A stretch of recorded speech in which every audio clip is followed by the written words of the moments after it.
C'est un espèce de package avec 12 services bancaires de base, c'est gratuit et c'est obligatoire. La banque ne peut pas s'y opposer. Les gens qui ont des gros revenus ont moins de problèmes d'argent. C'est pas vrai du tout. Vous avez une carte bleue dans une banque, vous n'avez pas besoin de payer une assurance en complément. Si vous avez des paiements frauduleux sur votre compte liés à votre carte bleue, ils sont obligés de vous rembourser. Bonjour à tous et bienvenue sur cette nouvelle vidéo qui est un petit peu particulière puisque l'on va parler d'un sujet que j'ai encore jamais abordé sur ma chaîne qui est le fait que je suis une ancienne banquière. Et oui, j'ai travaillé en banque jadis, il y a plusieurs années. J'ai travaillé pendant 6 ans dans une grande banque, j'ai été conseiller clientèle en banque. J'ai décidé d'en partir, je fais une petite parenthèse là-dessus, j'ai décidé de quitter la banque et de ne plus travailler dans ce secteur bancaire simplement parce que c'était un secteur qui ne me convenait pas du tout. Il y a énormément de pression commerciale dans ce secteur-là. J'avais pas le sentiment de réaliser mon métier comme je l'aurais voulu, d'être au plus proche de mes clients, de pouvoir travailler de la façon dont je voulais. Enfin bref, ça me correspondait vraiment plus du tout, donc j'en suis partie. Mais en tout cas, j'y ai appris beaucoup de choses. Et en matière de gestion budgétaire et en matière en fait de droit bancaire en gros, hein. Je vais vous expliquer 2-3 petites choses dont vous n'êtes peut-être pas au courant concernant votre conseiller clientèle et puis la banque en général. Alors d'abord, il faut savoir que on a souvent l'impression que les gens, surtout quand on est dans cette dynamique-là de faire des enveloppes budgétaires, de maîtriser son budget, etc., etc., eh bien on a tendance à se dire si j'avais beaucoup plus de revenus, ce serait quand même bien plus simple. Et les gens qui gagnent beaucoup d'argent, ils ont de la chance. Eh bien, sachez que non, ça ne veut absolument rien dire et que les gens qui ont des gros revenus n'ont pas moins de problèmes d'argent que les autres, mais pas du tout. C'est-à-dire que j'ai déjà eu dans mes portefeuilles clients à gérer des personnes qui étaient par exemple des médecins, ou en tout cas des gens qui gagnaient très bien, voire très très bien leur vie, à notre échelle à nous. J'ai eu des personnes qui gagnaient des 10 000 euros par mois. Alors déjà, je vous arrête tout de suite, gagner 10 000 euros par mois, ça ne veut pas dire qu'on est riche. Gagner 10 000... Les gens qui sont riches, ils ne gagnent pas 10 000 euros par mois, hein. Les gens qui sont riches, ils ne sont même pas capables de vous dire ce qu'ils gagnent tous les mois. C'est-à-dire qu'ils ne travaillent même plus vraiment, ils sont rentiers, qui sont capables d'assurer les revenus de leur descendance sur plusieurs générations à venir. Et on n'est déjà pas du tout dans le même game, hein. Donc les gens voilà, qui gagnent de très bons salaires, ce ne sont pas des gens riches. Ce sont des gens de la classe moyenne, comme nous tous, mais qui sont un peu plus privilégiés, qui sont dans la classe moyenne supérieure. Mais sachez bien que ces gens-là, ils ont exactement les mêmes soucis que vous à la fin du mois, mais vraiment. Et c'est vrai que quand on est banquier, en fait, on a un extrait de compte, c'est la vie d'une personne, hein, quand on lit un relevé de compte, on peut savoir absolument la façon de vivre d'une personne. On en apprend beaucoup sur leur personnalité. Alors bien sûr, les gens qui font les enveloppes budgétaires, eh ben, elles donnent un petit peu moins d'infos à leur conseiller clientèle puisqu'elles gèrent beaucoup en espèces, donc il y a des choses qu'ils ne voient pas. Mais en tout cas, ça donne quand même des informations sur leur façon de gérer leur budget et donc de gérer leur vie. Tout ça pour en revenir à ces fameuses personnes qui sont de la classe moyenne supérieure et qui ont donc de gros revenus. Et bien en fait, simplement, elles ont autant de problèmes d'argent que d'autres personnes qui gagnent le SMIC, voire plus. J'avais l'exemple d'un médecin qui gagnait 10 000 euros par mois. Il n'arrivait pas à mettre 1 euro de côté tous les mois. Et c'est que ça peut paraître incroyable. Moi, la première, je me dis, mais attends, je gagnerais 10 000 euros par mois, mais je mettrais 9 000 euros de côté. C'est un truc de fou. Eh bien, non. Il y a des gens, en fait, simplement, sachez que toutes les dépenses que vous avez, ils ont les mêmes, mais d'un niveau supérieur.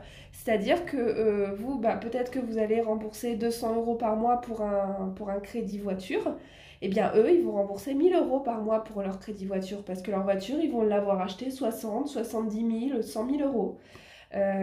Ils vont dépenser aussi beaucoup plus d'argent que vous dans l'entretien de leur voiture. dans les réparations, dans l'assurance, etc. La même chose pour leur maison. Ils ont aussi un crédit maison ou un loyer à payer, mais qui est beaucoup plus important que le vôtre parce qu'ils ont une plus grosse maison. Et ils vont aussi avoir besoin de dépenser plus d'argent pour entretenir la maison, pour la chauffer, pour payer les impôts, etc., etc. Ils vont avoir des dépenses que vous n'avez pas. Par exemple, une femme de ménage, un jardinier pour s'occuper de tailler les haies, ce genre de choses. Tout ça, ce sont des dépenses qui se rajoutent. Quand ils vont aller faire du shopping, eh bien, ils vont pas aller à Kiabi pour s'acheter un jean à 30 ou 40 euros. Ils vont aller dans des magasins avec des jeans de marque et ils vont dépenser facilement 500 à 800 euros en une après-midi shopping pour s'acheter deux paires de jeans, quoi. Donc voilà, en fait, ces gens-là, ils ont exactement la même façon de vivre que nous, mais sur un niveau supérieur. Ce qui fait qu'ils sont pas du tout plus confortables que nous au niveau de leur argent. Alors après, je trouve que ce qui est bien dommage, c'est que c'est clair que quand on gagne 10 000 euros par mois, si on a une bonne éducation financière ou si on a la chance d'être bien accompagné, on investit un minimum de ses revenus dans de la pierre, dans du locatif, dans ce genre de choses. Ça, c'est vrai que c'est dommage, mais bon, c'est comme ça, on ne peut pas refaire ces gens-là. Mais en tout cas, voilà, enlevez-vous de la tête que les gens qui ont des gros revenus ont moins de problèmes d'argent. C'est pas vrai du tout. Ensuite, sachez également que quand vous allez voir votre banquier, vous avez l'impression que c'est vous qui allez lui demander une faveur, qui allez lui demander de vous rendre un service ou de faire quelque chose pour vous.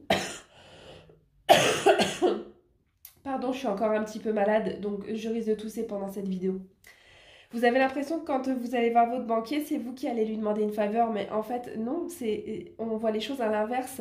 C'est le contraire. C'est votre banquier qui a besoin de vous. C'est pas vous qui avez besoin de lui. Votre banquier, son but, ça va être de développer son portefeuille client, de recruter. Donc quand on dit recruter, ça veut dire ouvrir des comptes à des nouveaux clients, amener des nouveaux clients. D'ailleurs, il y a bien souvent dans les banques des systèmes de parrainage entre clients les uns les autres. Ils s'offrent en fait des cadeaux pour inciter les clients à ramener des nouveaux clients, ouvrir leur compte dans la banque. Et donc, quand vous allez voir votre banquier, lui, son but, ça va être de vous vendre des produits financiers. Donc, quand vous allez voir votre banquier en lui demandant un prêt, c'est pas vous qui lui demandez la faveur de vous prêter de l'argent. C'est lui qui va être content parce qu'un prêt, c'est un produit financier. Votre banquier, s'il vous vend 8 000 euros de prêt, d'un cours de prêt, il va remplir une ligne, 8 000 euros sur son tableau d'objectifs commerciaux. Et il va avoir du coup fait une vente de 8 000 euros. Donc voilà comment ça se passe en fait. On a tendance à inverser les rôles et finalement non, c'est le client qui est en position de force. Sauf si le client est un client qui a des comptes avec un fort risque dessus. À ce moment-là, bon, le banquier, il essaye pas vraiment de lui vendre grand-chose. Il essaye plutôt de maîtriser le risque qui se passe sur le compte. Mais ça, c'est un autre problème. Ensuite, sachez que votre banquier n'a absolument pas le droit de vous obliger à prendre une assurance quand il vous fait un prêt. Donc ça, c'est souvent ce qu'on entend quand on fait un prêt immobilier ou même quand on fait un prêt consommation pour acheter une voiture, par exemple. Eh bien, le banquier, il va souvent vous dire moi, je vous prête l'argent, mais je vous assure également le bien. Ça va avec. C'est une contrepartie commerciale. Je vous prête l'argent pour acheter votre maison, mais je vous l'assure aussi. Eh bien, qui vous le propose, c'est une chose, mais il n'a absolument pas le droit de vous l'imposer. C'est interdit. Il n'a pas le droit de vous imposer de prendre une assurance sur le bien que vous allez acheter grâce à lui. Il n'a pas le droit. Donc après, ça reste effectivement un vendeur. C'est une entreprise à but lucratif. Hein. C'est un business, la banque. Elle est là pour faire de l'argent. Donc c'est bien normal qu'elle vous propose de faire des devis d'assurance pour pouvoir essayer de vous vendre une assurance habitation ou une assurance voiture. Et d'ailleurs, des fois, il y a des très bonnes affaires à faire avec les banques parce que ce sont avant tout des assureurs qui ont des filiales assurance et leur assurance valent tout aussi bien la route que les assureurs traditionnels, pardon. Donc pourquoi pas faire un devis si les prix sont avantageux, pourquoi pas. Mais en tout cas, ça ne peut pas être quelque chose d'imposé et d'obligatoire parce que là, il est complètement en dehors de la légalité en faisant ça. Ensuite, sachez que le banquier n'a pas le droit d'interdire d'ouvrir un compte. Alors, Je mets des très très très très gros guillemets. Euh, il n'a pas le droit d'empêcher un client d'avoir accès aux services bancaires de base. Je vais revenir là-dessus. Donc, un client qui arrive dans une banque, qui veut ouvrir un compte, mais qui est fiché Banque de France, qui est en surendettement, la banque a droit de refuser de lui ouvrir le compte parce qu'elle est là pour maîtriser son risque et que là, il y a des indicateurs de risque qui sont trop élevés pour ce potentiel client. Donc, elle a le droit de lui dire non, je ne vous ouvre pas de compte. Mais à ce moment-là, le client peut lui demander qu'elle lui fasse une attestation de refus d'ouverture de compte. Il va aller avec cette attestation-là à la Banque de France. Alors, il ne faut pas qu'il ait déjà un compte ouvert dans un autre établissement bancaire. Il faut qu'il n'ait pas du tout de compte ouvert, hein. Sinon, ça ne fonctionne pas. Il va aller avec cette attestation-là à la Banque de France en disant j'ai une attestation de refus d'ouverture de compte. Je souhaite du coup pouvoir accéder à mon droit au service bancaire de base. Et la Banque de France va lui faire en retour une attestation, un justificatif obligeant un établissement bancaire. Souvent, c'est au choix du client, mais des fois, ça peut être au choix de la Banque de France. En tout cas, elle va obliger un établissement bancaire à ouvrir un compte et des services bancaires de base à cette personne-là. Et à ce moment-là, quand la personne revient avec cette attestation de la Banque de France, eh bien la banque n'a pas le droit de lui refuser d'ouvrir le compte et de lui donner tous les services bancaires de base qui sont liés à cette ouverture de compte.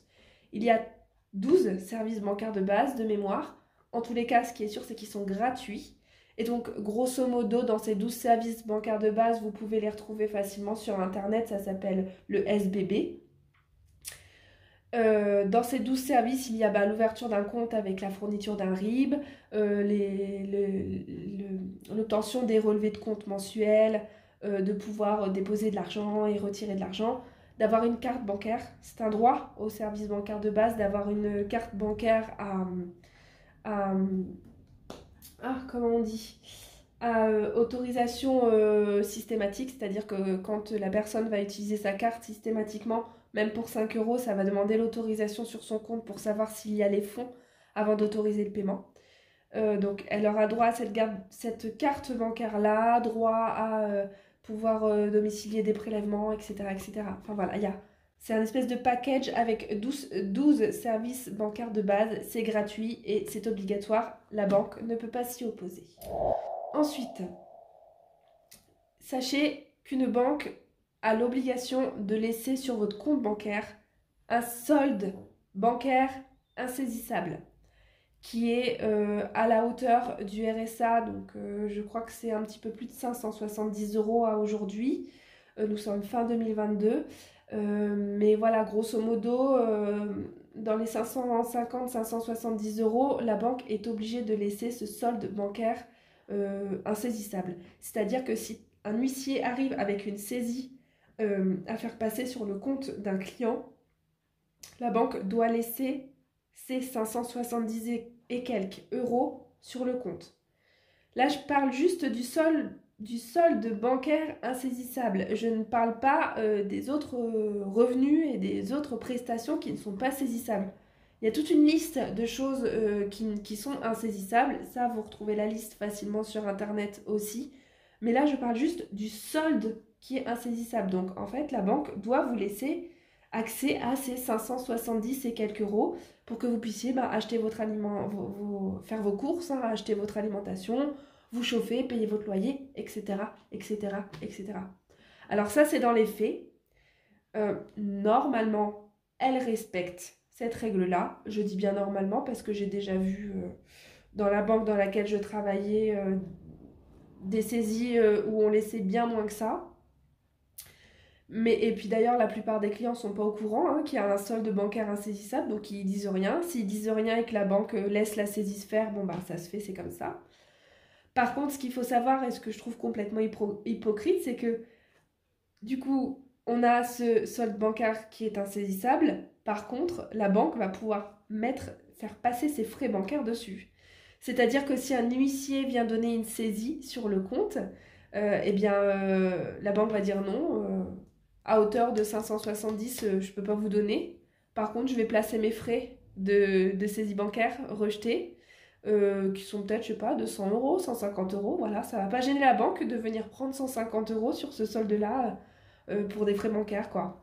Et ça, elle a le droit de le faire. Ça, elle a le droit de le faire. Alors ensuite, sachez que lorsque votre banque vous vend une assurance des moyens de paiement, c'est-à-dire qu'en général, quand vous souscrivez à une carte bleue dans votre établissement bancaire, vous ne payez pas juste la carte bleue, vous payez une assurance des moyens de paiement avec.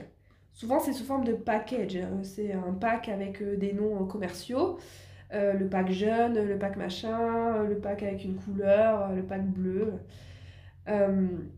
Et donc dans ce pack, vous avez la cotisation de la carte bleue et vous avez également la cotisation de l'assurance des moyens de paiement. Et donc la banque vous dit, si c'est important d'avoir cette assurance des moyens de paiement, parce que si jamais vous vous faites pirater votre carte et que vous avez des paiements frauduleux sur votre compte, l'assurance va rembourser. C'est totalement faux. C'est totalement faux.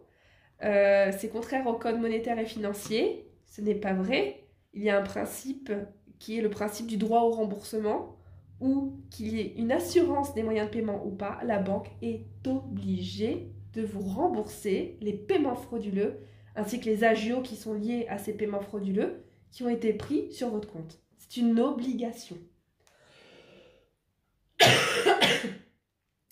Donc maintenant que cette assurance serve à autre chose, par exemple, à prendre en charge les frais de mise en opposition de votre carte, ou à prendre en charge la refabrication de votre carte bleue quand elle a été mise en opposition, ou ce genre de choses, où des fois ils prennent en charge la refabrication des papiers d'identité ou de la perte des clés si ça a été perdu avec la carte bleue, ce genre de choses. Ok. Mais qu'on vous vende ça en vous disant c'est l'assurance des moyens de paiement, c'est pour être remboursé s'il y a une fraude, c'est complètement faux. Au pire, c'est de l'ignorance de la part de votre conseiller. Enfin, au mieux, c'est de l'ignorance de la part de votre conseiller. Et au pire, c'est de la très mauvaise foi. C'est du mensonge parce que c'est pas vrai. Voilà. Donc la banque, sachez-le, quand vous avez une carte bleue dans une banque, vous n'avez pas besoin de payer une assurance en complément. Si vous avez des paiements frauduleux sur votre compte liés à votre carte bleue, ils sont obligés de vous rembourser. Alors souvent, il y a une franchise quand même de 50 euros qui est à la charge du client. Ça, ils ont le droit de vous demander de payer jusqu'à 50 euros, de prendre à votre charge jusqu'à 50 euros des opérations frauduleuses.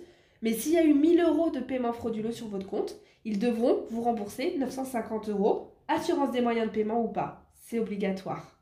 Voilà, c'est dans la loi. Ensuite, sachez que vous avez le droit de contester un prélèvement qui est passé sur votre compte et qui a eu une autorisation de prélèvement que vous avez autorisé. Vous avez le droit de le contester et d'en demander le remboursement. Alors, je parle bien d'un prélèvement qui est autorisé. Je ne vous parle pas d'un prélèvement frauduleux. Je ne vous parle pas d'un prélèvement qui sort d'on ne sait où et qui vient être pris sur votre compte et que vous n'avez jamais autorisé ce créancier à venir prendre sur votre compte. Je ne suis pas en train de parler de ça. Je suis en train de parler d'un créancier qui a l'habitude de débiter sur votre compte.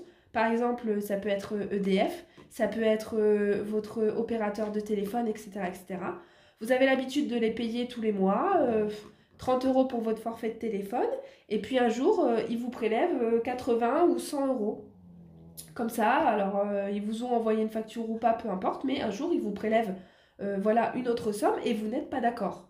Vous contestez ça. Eh bien, vous avez le droit d'en demander le remboursement. La banque est obligée, vous n'avez pas à vous justifier d'ailleurs, la banque est obligée de vous rembourser, en fait, de rejeter après coup ce prélèvement et de vous rembourser la somme sur votre compte. Alors, ça ne veut pas dire qu'il n'y aura pas de frais de rejet et ça ne veut pas dire que le créancier derrière ne va pas se retourner contre vous parce que lui, il estime que vous lui devez cette somme. Ça, c'est une autre histoire, c'est à vous de régler ça avec votre créancier. Mais en tout cas, sachez que c'est pas parce que le prélèvement est passé sur votre compte et qu'un jour vous avez donné une autorisation de prélèvement que c'est la porte ouverte à tout ce qu'ils ont envie de prendre sur votre compte. Non, non, non. Vous restez maître de votre compte. Si vous voulez contester et demander le rejet d'un prélèvement après coup, vous pouvez tout à fait le faire. La banque est obligée de rejeter ce prélèvement-là. Renseignez-vous bien quand même, il y a un délai, je crois que c'est 8 semaines. Ça doit être 2 mois. Une fois passé les 2 mois suivant le prélèvement, vous n'avez plus le droit de demander le rejet. De mémoire, c'est 2 mois, mais voilà. Essayez quand même de vérifier si vous en avez besoin. Et enfin, la dernière chose à savoir, je ne sais pas si vous entendez, mais il y a ma petite chienne qui ronfle derrière. Voilà. Si vous entendez un ronflement, c'est juste mon chien.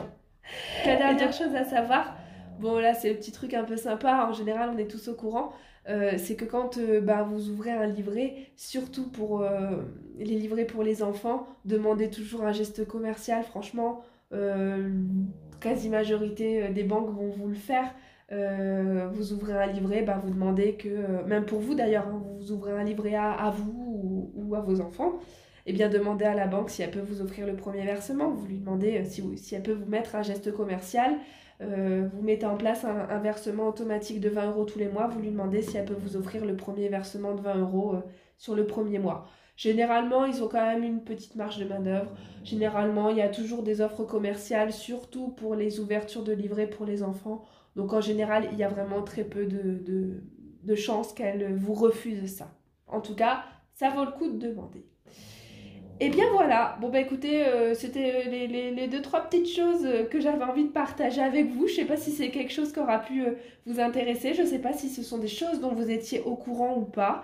En tout cas, moi, la plupart des personnes dans mon entourage avec qui j'ai pu en parler parce qu'ils se retrouvaient dans une des situations que j'ai citées, ils n'étaient pas au courant de ça. Donc je pense que ça peut quand même aider certaines personnes de savoir que tout ça existe. Voilà. Bon, eh bien écoutez, je vous remercie d'avoir regardé ma vidéo. Je vous encourage à me laisser un petit pouce vers le haut et puis à m'écrire un commentaire pour me dire ce que vous en avez pensé. Et je vous dis à très bientôt. Bye!